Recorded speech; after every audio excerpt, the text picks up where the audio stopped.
हम सभी को पता है कि नीरज चोपड़ा ने ओलंपिक में क्वालिफाइंग राउंड जो होता है वहां पर उसको पार कर लिया है एंड वो फाइनल में पहुंच गए हैं, जहां पर 12 खिलाड़ी रहते हैं। और इसके बाद फाइनल में पहुंचना, और पहुंचा किस तरह से, नीरज चोपड़ा पहुंचे इस तरह से कि वो पहले स्पॉट में थे और पहले ही अटेम्प्ट में उनका जो थ्रो था वो 89.34 मीटर्स था, यानी लगभग पक्का है कि वो गोल्ड मेडल हासिल कर लेंगे। तो अब ऋषभ पंत का इस पर साफ तौर पर एक ट्वीट आया है, जहां पर ये साफ तौर पर आप देख सकते हैं अपनी स्क्रीन पर किस तरह से ट्वीट चल रहा है उनका। और इस ट्वीट में ऋषभ पंत ने साफ तौर पर यह बताया है कि अगर कल, यानी कल नीरज चोपड़ा का फाइनल मैच है और कल नीरज चोपड़ा गोल्ड मेडल जीत कर आते हैं तो वो एक लकी ड्रॉ निकालेंगे और वहां पर जिसने सबसे ज्यादा लाइक और कमेंट किए होंगे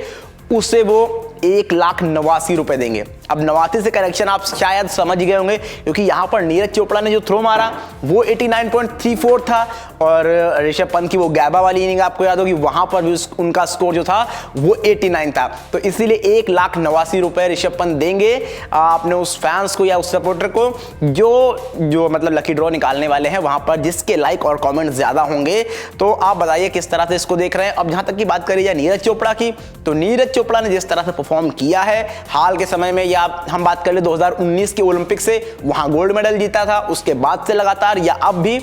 तो वो प्रबल दावेदार है गोल्ड मेडल जीतने के। उसके अलावा आप पीटर एंडरसन को उनका कॉम्पिटिटर जरूर कहोगे, लेकिन वो भी मेरे ख्याल से दूसरे स्पॉट के लिए खेलते हैं, पहला स्पॉट नीरज चोपड़ा के लिए ही रहता है। तो वहां पर कहानी वही रहने वाली है साफ तौर पर। अब दूसरी चीज, जब हम इसके आगे बढ़ेंगे ना, तो आपको देखना होगा नीरज चोपड़ा भाई अभी इसी ओलंपिक की बात करें हम तो फर्स्ट अटेम्प्ट में 89.34 मार्कर आ रहे हैं, तो उनके लिए शायद कोई बड़ी बात नहीं होनी चाहिए। बाकी आप बताइए, आप इस मतलब नीरज चोपड़ा के गोल्ड मेडल जीतने के साथ इस जो ऋषभ पंत लकी ड्रॉ निकालने वाले हैं इसके लिए कितना एक्साइटेड है? जो भी आपको लगता है जल्दी कमेंट करके बताइए, और क्या आप वो विनर बन सकते हैं ये भी कमेंट करके बताना बिल्कुल ना भूलें।